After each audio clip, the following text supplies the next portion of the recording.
¿Qué le pasó a tu hija que te hizo darte cuenta de que la opción nuclear era la única? Cuando mi hija tenía 13 años, de repente se emocionó mucho por ir a la escuela. Esa era la misma niña que 2 semanas antes había tratado de hacerse la muerta para faltar a clases.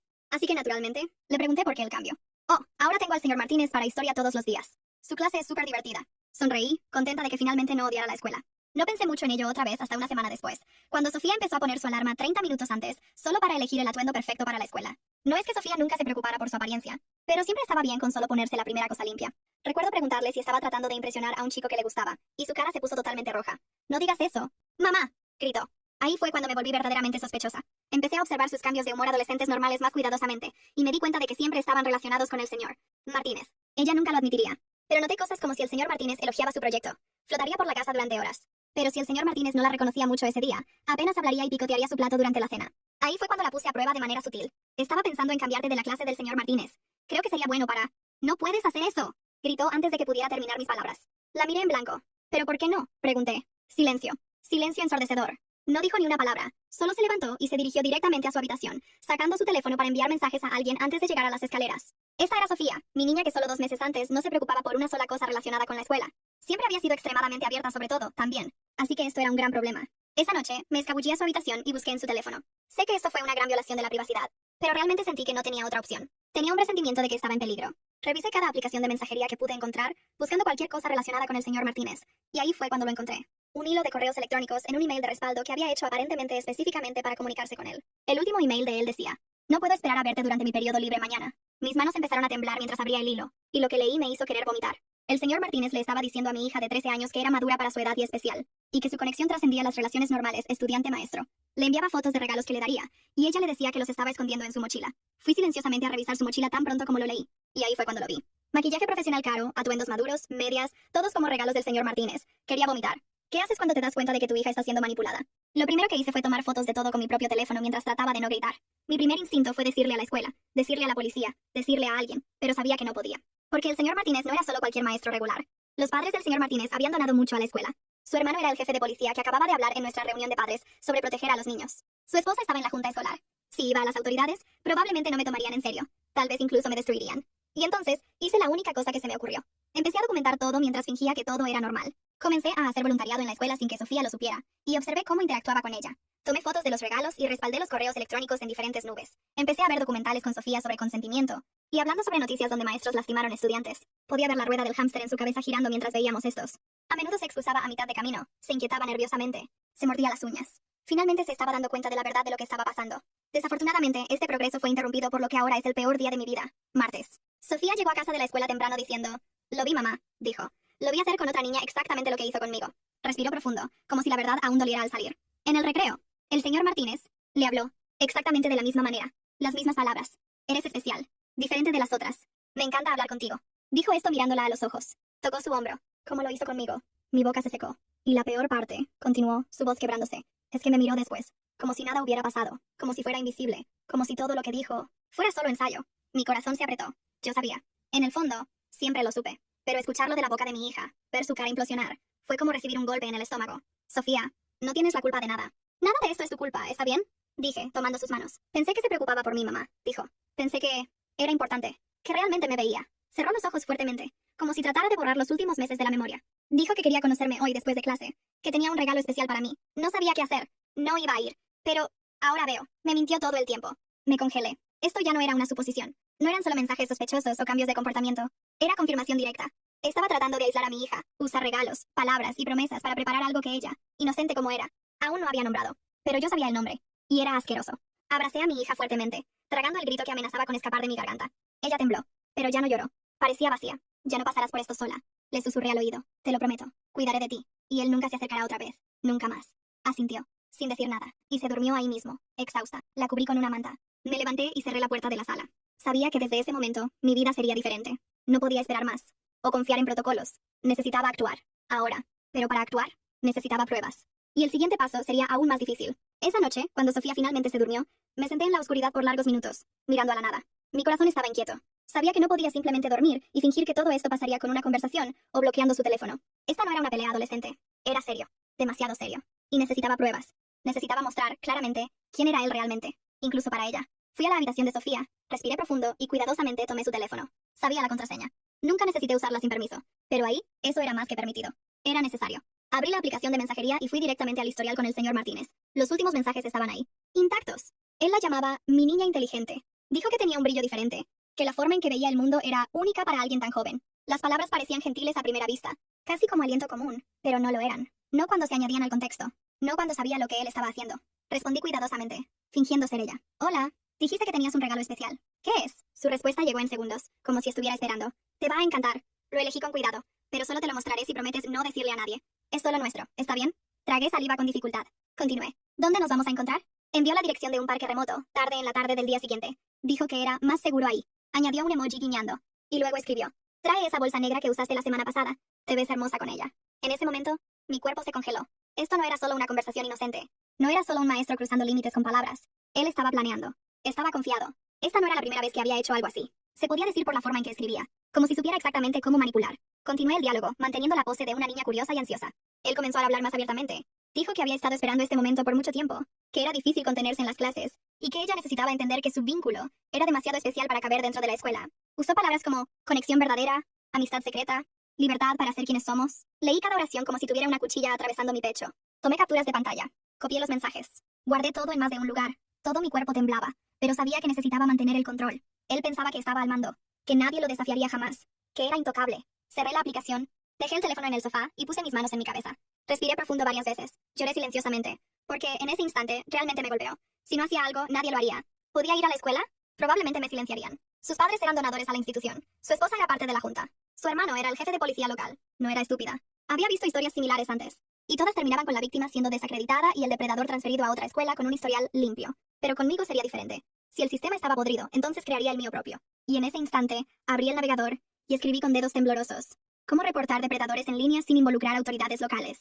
Pasé horas esa madrugada sumergida en sitios web, foros, videos. Cada enlace que hacía clic me llevaba a otro caso, otra historia, otro grito ahogado pidiendo ayuda. Era aterrador darse cuenta de cuánto más común era esto de lo imaginado. Y peor, cómo tantas personas poderosas eran capaces de silenciar todo con un gesto, una donación o un apellido influyente. Pero fue en Instagram que encontré algo que me llamó la atención. Un video con el título, Lo atrapamos en vivo. Nunca se acercará a nadie otra vez. Era de una página con miles de seguidores, que confrontaba a personas que se hacían pasar por adolescentes para atraer adultos con malas intenciones. Filmaban todo, traían evidencia, y solo entonces llamaban a la policía, con todo documentado. Vi uno, luego otro, luego otro. El patrón era el mismo. Asumían el perfil de la víctima, arreglaban una reunión en un lugar público, aparecían con cámaras y evidencia, y confrontaban directamente al agresor. No había gritos, no había linchamiento.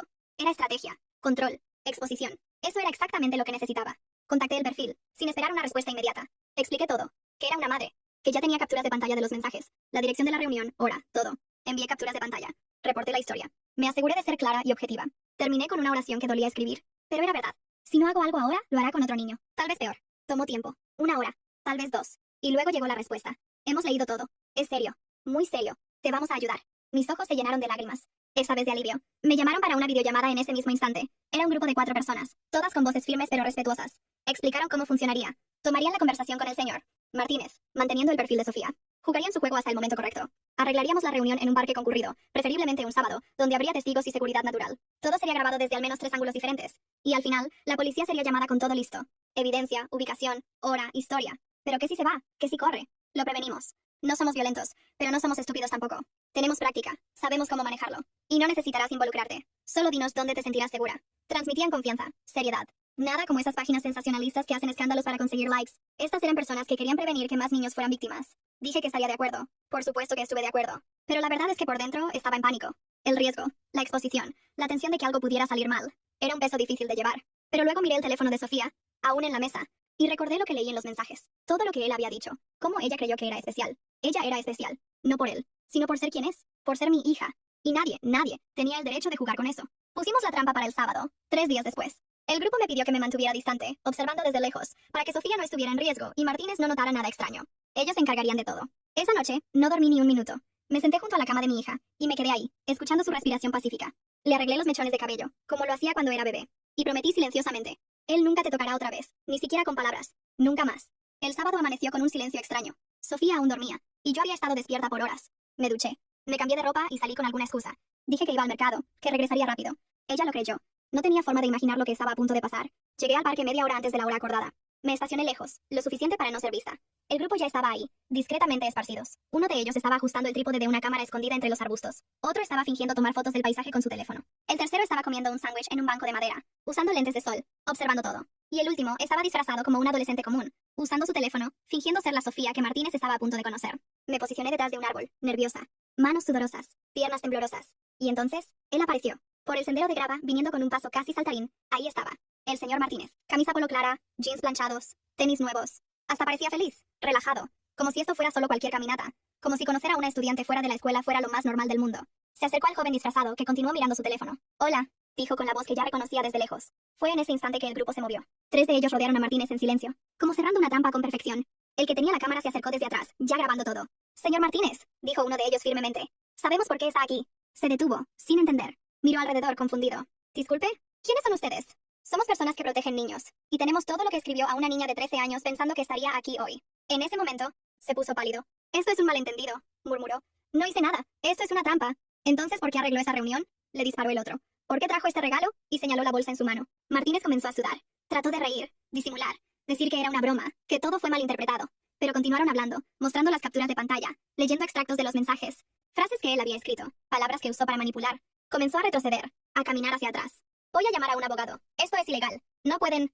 Lo que es ilegal es lo que estaba haciendo con una menor. Señor Martínez. Ahí fue cuando se dio la vuelta y trató de correr. Pero no pudo. 2 de los jóvenes lo alcanzaron rápidamente. Uno lo sostuvo del brazo. El otro bloqueó el frente. Perdió el equilibrio y cayó sentado en el pasto, sucio, jadeando y completamente expuesto. ¡No me toquen!, gritó. Pero para este momento, varias personas en el parque ya estaban mirando. Algunas estaban filmando con sus propios teléfonos. Otras estaban susurrando. La verdad se estaba esparciendo ante los ojos de todos. Tenemos todo grabado, todo guardado, y ya llamamos a la policía, dijo el líder del grupo, mostrando su teléfono. Martínez aún trató de levantarse, pero alguien, tal vez por reflejo, lo empujó de vuelta. No con violencia excesiva, pero firmemente. Cayó otra vez, esta vez con una bofetada seca en la cara, dada por uno de los vigilantes, que miró a la cámara justo después y dijo: esto es por lo que trataste de hacerle a la hija de esta mujer. Mi corazón se congeló. Yo estaba ahí, a unos metros de distancia, y todos sabían quién era la madre de la niña. Nadie me miró directamente, pero me sentí vista, representada, vengada. Cuando llegó el patrullero, todo pasó rápido. Los oficiales de policía salieron apurados. Uno de ellos ya había visto el video transmitido en vivo y dijo que eso era suficiente para llevarlo bajo custodia. Martínez trató de explicar, trató de justificarse, pero no había dónde correr. Fue esposado ahí mismo, frente a todos. Mientras se lo llevaban, miró hacia atrás, asustado, perdido, avergonzado. Y por un breve momento, casi sentí lástima. Casi. Pero luego recordé la expresión de mi hija cuando se dio cuenta de que había sido engañada. La forma en que lloró, como si su mundo se hubiera hecho pedazos. Y cualquier sentimiento de lástima se evaporó. Esa noche, de vuelta en casa, me senté en el sofá con Sofía y la abracé. Ella aún no sabía todo, pero podía decir por mi mirada que algo había cambiado. Y por primera vez en mucho tiempo, durmió con su habitación en paz. El arresto de Martínez no fue el final, fue solo el comienzo. El lunes siguiente, recibí una llamada del detective responsable del caso. El registro y confiscación en su apartamento ya había sido completado. Y el contenido que encontraron, bueno, ni siquiera necesitó describirlo. La pausa en su voz lo decía todo. Pero lo que me dijo después confirmó lo que ya temía. Martínez no estaba haciendo esto solo con mi hija. Encontraron intercambios de mensajes con al menos 4 adolescentes más de la misma edad. Algunas conversaciones archivadas, otras borradas pero recuperadas. Fotos, audios, pequeños videos. Había construido una rutina secreta, actuando calmadamente, usando los mismos métodos, las mismas palabras dulces, los mismos regalos caros. Y la peor parte, había estado haciendo esto por años. Cuando el video de la confrontación en el parque fue oficialmente publicado por el grupo, con blurs de protección apropiados y explicaciones sobre el caso, explotó. Se volvió viral en cuestión de horas. Y con él vinieron los comentarios, los mensajes, los reportes. Una madre escribió: este hombre fue maestro de mi hija en 2020. Tenía 12 años. Ahora todo tiene sentido. Otra, aún más directa. Le dio un lápiz labial a mi hija en secreto. Pensé que era extraño, pero la escuela dijo que era amabilidad. Hoy estoy en shock. Llegaron docenas. Tal vez más de 100. Algunas viejas. Otras actuales. Todas manteniendo el mismo sentimiento. Algo estaba mal, pero nadie sabía cómo actuar. Nadie tenía pruebas. Hasta ahora. La denuncia formal pasó 2 días después. La fiscalía solicitó prisión preventiva. Y no tomó mucho tiempo para que llegara la sentencia también. Su nombre fue removido de la lista de personal de la escuela. Su imagen desapareció de la pared de educadores ejemplares. Pero ahora, todos sabían. Martínez fue sentenciado a un término largo, sin posibilidad de apelar en libertad.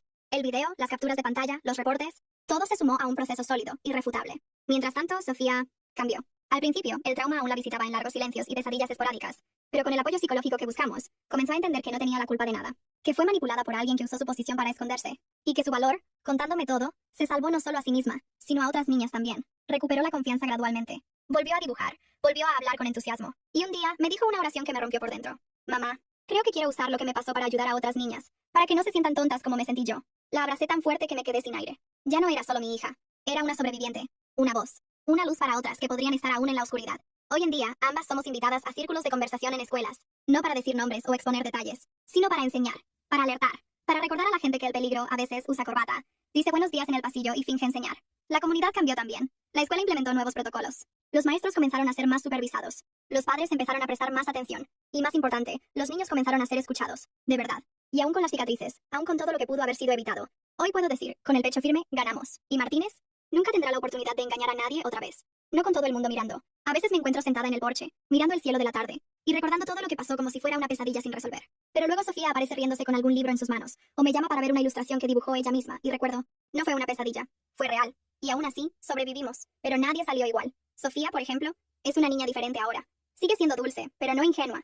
Aprendió, con una dureza que nunca quise que enfrentara, que el mundo puede ser peligroso aún donde debería ser seguro.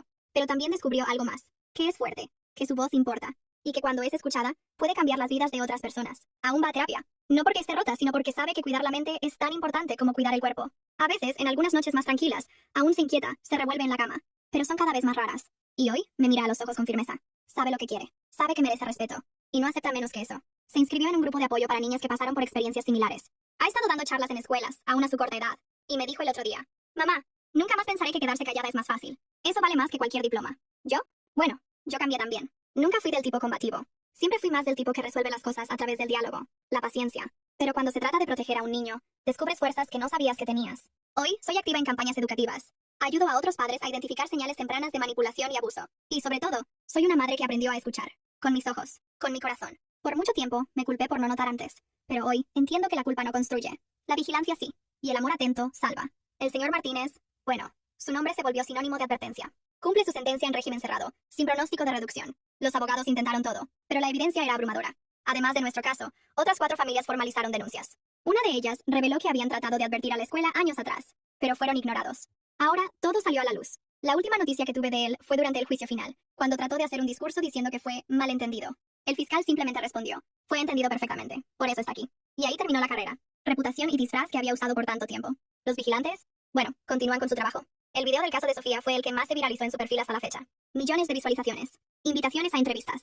Pero más importante que la fama fue el impacto. Recibieron apoyo de ONGs, psicólogos, consejos de protección infantil. Mejoraron sus métodos. Crearon asociaciones con departamentos de cibercrimen. Y saben que no pueden tomar la justicia en sus propias manos, pero pueden exponer lo que necesita ser visto. Me enviaron un mensaje recientemente. Tu hija salvó vidas. Y tú también. Las otras niñas, bueno, cada historia es un universo. Algunas ya estaban lejos de la escuela. Otras aún estaban atrapadas por el miedo, la duda, el trauma. Pero la exposición del caso hizo que recibieran apoyo real. Terapia, apoyo legal, escucha calificada. Algunas madres vinieron a mí, emocionales, diciendo, nos diste valor para hablar. No hay premio en el mundo que pague por eso. La escuela, por supuesto, entró en crisis. Trataron de negar al principio. Luego trataron de minimizar. Pero la presión pública fue demasiado grande. La junta fue reemplazada. Los protocolos de protección fueron actualizados. Hoy hay cámaras en pasillos, entrenamiento para identificar comportamiento sospechoso y una nueva política de escucha activa para estudiantes. Aún desconfío de algunas intenciones internas, pero al menos ahora, saben que están siendo observados. Y en cuanto a la comunidad, despertó. La gente comenzó a mirar a sus propios hijos con más atención, a hacer preguntas que antes parecían exageradas, a entender que el abuso no siempre tiene una cara fea o una voz áspera. A veces viene disfrazado como un cumplido, un regalo, una amistad especial. Y finalmente, a mí misma, aprendí a confiar otra vez. No en el sistema, no en las autoridades, sino en mí misma, porque hice lo correcto, aun cuando fue difícil. Y porque mi hija me miró en medio del caos y vio un puerto seguro. Ella sobrevivió. Nosotras sobrevivimos. Y si hay alguien escuchando esto ahora, con miedo, con dudas, pensando que no podrá manejarlo, te digo, puedes. No estás sola. Y sí, puedes hacer algo, aun si parece pequeño, aun si nadie cree al principio, porque todo lo que se necesita es una madre determinada, una denuncia hecha en el momento correcto, una verdad expuesta con valor, para cambiar todo. Esta fue nuestra historia, pero espero, desde el fondo de mi corazón, que ninguna otra madre necesite contar una similar, nunca más.